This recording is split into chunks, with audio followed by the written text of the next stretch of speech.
Patuloy din ang pagdating ng mga bumibisita sa puntod ng mga yumao sa Davao. At ang sitwasyon doon at sa ilan pang sementeryo sa Mindanao, sa live na pagtutok ni Argel Relator ng GMA Regional TV. Argel? Pia, may ilang dumalaw rito sa Roman Catholic Cemetery ang nagsindi na lang ng kandila sa malaking krus dahil di na nila matunton ang puntod. Mahigpit ang seguridad dito sa libingan.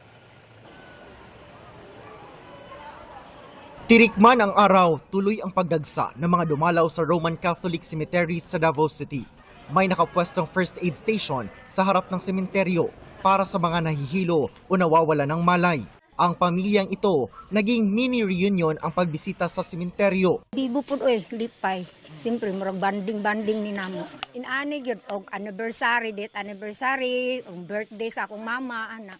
Nga ni mi diri, tapok mi. Pero may ilang hindi na matunton ang puntod ng kaanak.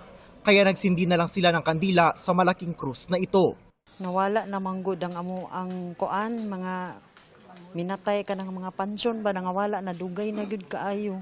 Kay wala manggod mi kakuan, wala namo na bantayan katong sa una nga mga tinuig gani sir nga i-renew lang.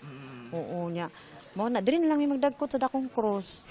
Kagabi, nilagyan na ng mga bulaklak ang puntod ng mga magulang ni dating Pangulong Rodrigo Duterte na sina dating Governor Vicente at Soledad Duterte. Sa Antonio Acharon Memorial Park na pinakamalaking sementeryo sa General Santos City, may mga church organization na namimigay ng libreng tubig at arroz caldo sa mga bumibisita. Mahigpit na seguridad din ang ipinatupad ng kapulisan. Patuloy rin ang pagdating ng mga dumadalaw sa pinakalumang sementeryo sa Jansan. Mahigit 10,000 mga Cagayano naman ang bumisita sa Cagayan de Oro City Memorial Park. Pinilahan ang libreng sakay ng lokal na pamahalaan. Hindi rin nawala ang salo-salo ng mga mag-anak sa puntod ng mga yumaong mahal sa buhay.